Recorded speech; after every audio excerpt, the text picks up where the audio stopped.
going to give you a review of the Primos SCAR deer decoy that they put out. This one here on my left is a buckwing decoy that I don't even think they make this anymore.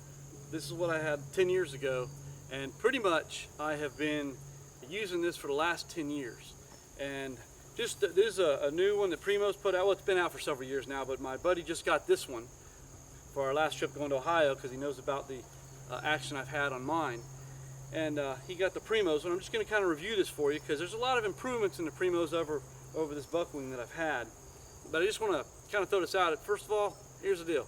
Decoys don't always work, okay? You can't just set them up and all of a sudden deer just flock to them. They got to be used at the right time, number one.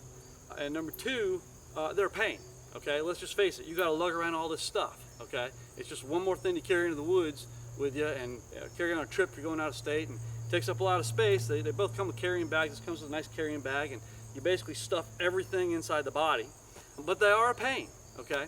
But I kind of wanted to show you a little bit about this one and some of the things different on my old one, just to kind of give you a little bit to compare between the two.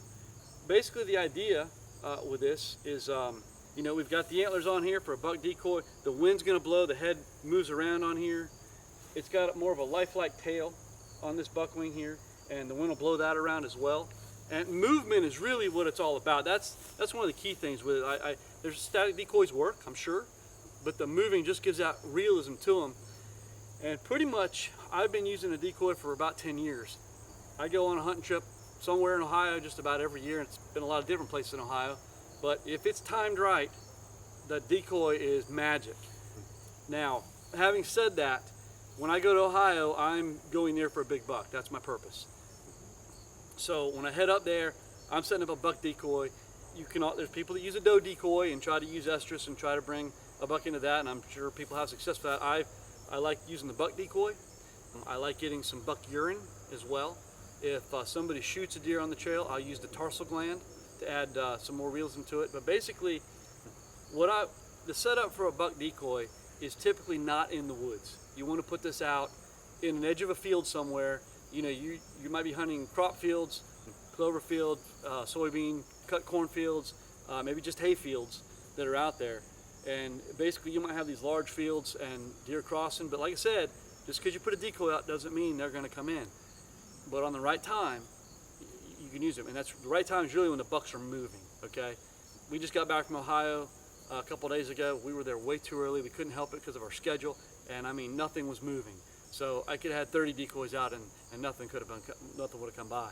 But basically, it's when the bucks are moving, and sometimes you can't grunt them in, or they might stop and look, and you grunt. They're cutting across the field 150 yards away, and you grunt, and they might stop and kind of look and keep on going on their trail. This is where the decoy shines.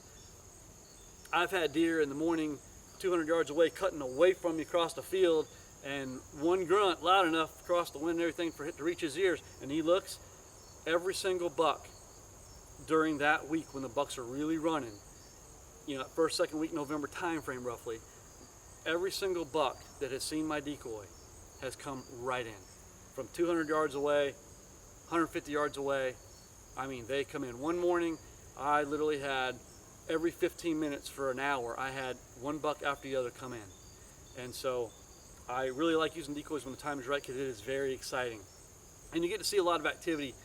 So basically, when a buck comes in, what they're going to do is they may come around behind initially, they may come from the side, but no matter what, they're going to circle a half circle around this buck. They do this every time. They're going to come in, and they may get 10 to 20 yards from the buck, okay, maybe a little closer, and they'll start posturing.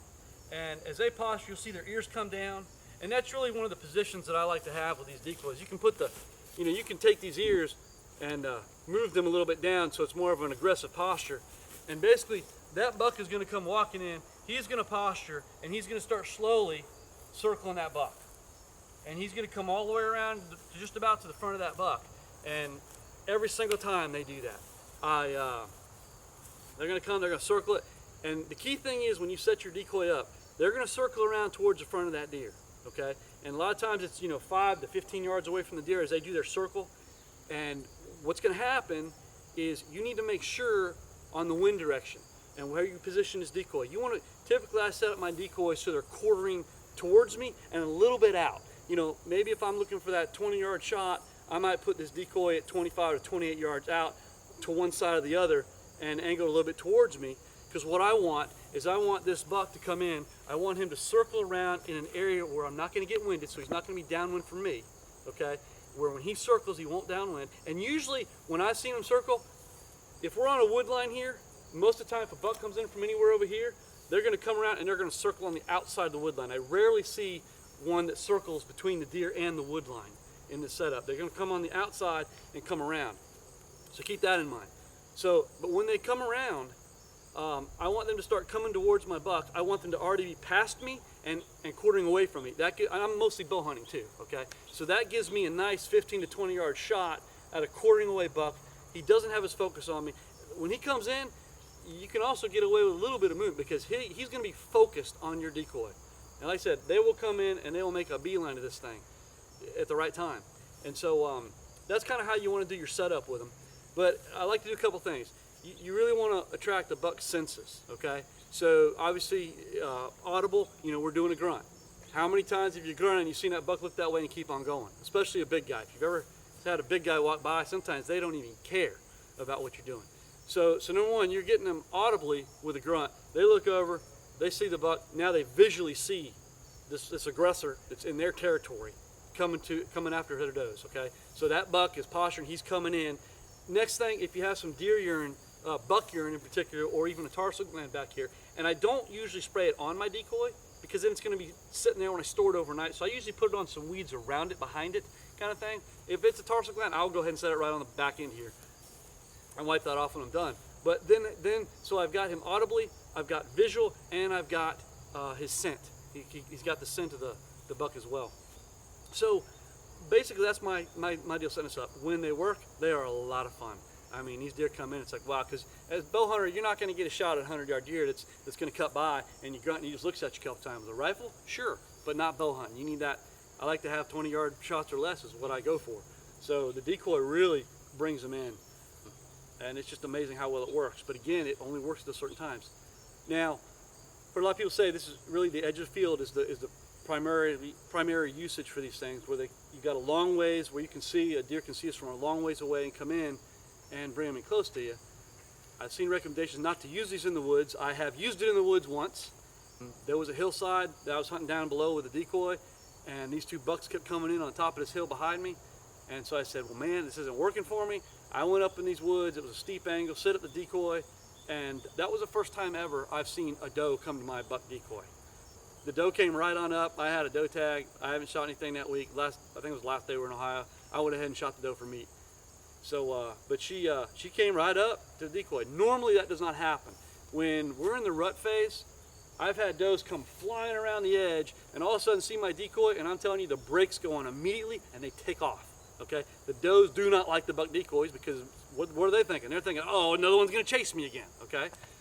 So, you know, that's kind of set up. But this Primos decoy, a lot of advantages over the old stuff. First of all, what it's made of, my old one here, it's a hard plastic, okay? When you set this up, it's noisy. The plastic bangs around, okay? As you're trying to set this up, you know, the setup of these, it's you know, they're not the funnest to set up. It takes a couple minutes to get them set up. It's a little bit easier on the Primos, but you know, this one is plastic, makes a lot of noise. But the Primos has more of a rubbery texture. It's not near as noisy. So I do like that about this one. Antlers are detachable, the ears are movable, and you know, you've got that good head swivel movement there. And it's got more of a realistic tail, like I mentioned, the wind can blow. So the moving parts add the visual to it. But the other thing that I like about it, on my old one here, basically you get all this stuff set up, and basically what you have here are these little spikes at the bottom here of these feet, okay? And it's always a pain. And so you basically kind of got to get one end and then the other, and once it's set up, then you try to hook the head up normally, and you better make sure it's in good. If you're in a cut field and you've got a lot of rain out there, it's not going to hold up. And I've had the wind blow this deer over more than once. In fact, the one year I had 4 of them come in every 15 minutes. It was like at first a small 6, and then a bigger 8, then even a bigger 8, and then a nice 10 came in. You know, I actually had rebar that I put in the ground and put duct tape around the rebar to hold this deer in place. We were having these major wind gusts. In fact, what was really cool about it, the second 8-point that came in, when he came in, we kept getting these wind gusts. And he came in, and he was circling on this side of the deer. And as he came in, this strong wind gust comes in, and his head just violently flings over at him. And that 6-point put his tail between his legs and took off across that cut field. It was pretty funny. But this one is a whole lot easier to set up. Basically, their setup, okay, I'm gonna lay this down and pull this up here out of the ground. They've got a very sturdy system here, okay? We've got 3 bars. You've got this movable arm set up here. So if there's a rock in one place, it's not fixed to 3 positions each. There's 2 of these that swing, one of them's fixed here. And basically you can set this in the ground, step on this, get this level. You want to have this decoy level, okay? But basically you got 2 options here. When you put this in the ground, you can go all the way down to the ground, okay? And then basically, and I'm not all the way in the ground right now, but basically there's a hole in the bottom of the deer. There's a hole in the bottom of the sheet. All right, anyway, so this hole in the bottom of the deer, we just slide it on there, and we get it set up. Okay. All right, so you can set this decoy up so the feet are touching the ground. When it's touching the ground, the body's not going to move, okay? So it's just going to use the head and tail movement. And really, that's kind of how I like I don't want my decoy to move because I know how the buck's going to come in and how they're going to circle. So I don't like this spinning, but in the documentation say if you leave the feet where they're just off the ground, the wind has the potential to blow this whole thing around. Well, the thing I don't like about is it blows this way, I'm back here waiting for a bow shot, that deer comes in, he's going to circle on the outside, he's going to be there and he's going to be facing almost in my direction, and he's going to be farther out than I want him to be. So I don't like this body to be moving.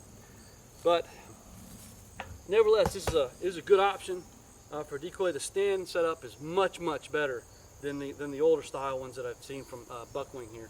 Because this one's kind of a pain to set up. You get it set up, get the other one set up, you put the head in, everything's off again, you got to re-level everything. This one, you put those 3 things in the ground, and then boom, you're done. So this is a good option for a buck decoy, and I'm sure this will have some good usage over the years. Hey guys, just a little addendum on the SCAR. Basically, when we were setting it back up, I will say getting that head clipped onto the body was a little more difficult than on my Buckwing. Basically, there's a hook that's attached to the headpiece on the neck, and there's a ring on the body, and you've got to take this hook and just snap it on the ring. The problem with the one we received is this hook was so tight to the body, the only way to really get it on the ring is if you bent the head like this and snapped it in. But on that neck, right, there's a little pivot bar that slides in the hole first, and you just could not get that angle with it in there. Actually, we're trying to get it together, and actually that little pivot bar just kind of ripped out of the rubber of the head. So what I've done is I contacted Primos, let them know what happened, and they're in the process of sending me a new head. They said they honor their products, and they got a year warranty on it and everything else. So they are shipping me a new head. Right now I've got confirmation of that, and so glad that they honored that. And I'm going to see how this hook, if it's too tight. Again, if it is, you know, I'll maybe take a set of pliers and just kind of spread it open a little bit. It's not that big of a deal. It's not like it's going to come off. It's just got to get on there so it sits to pivot, okay? So just to let you know, that's what's going on there. Just want to throw everything out there. But anyway, I hope you guys enjoyed the video, and we'll see you next time.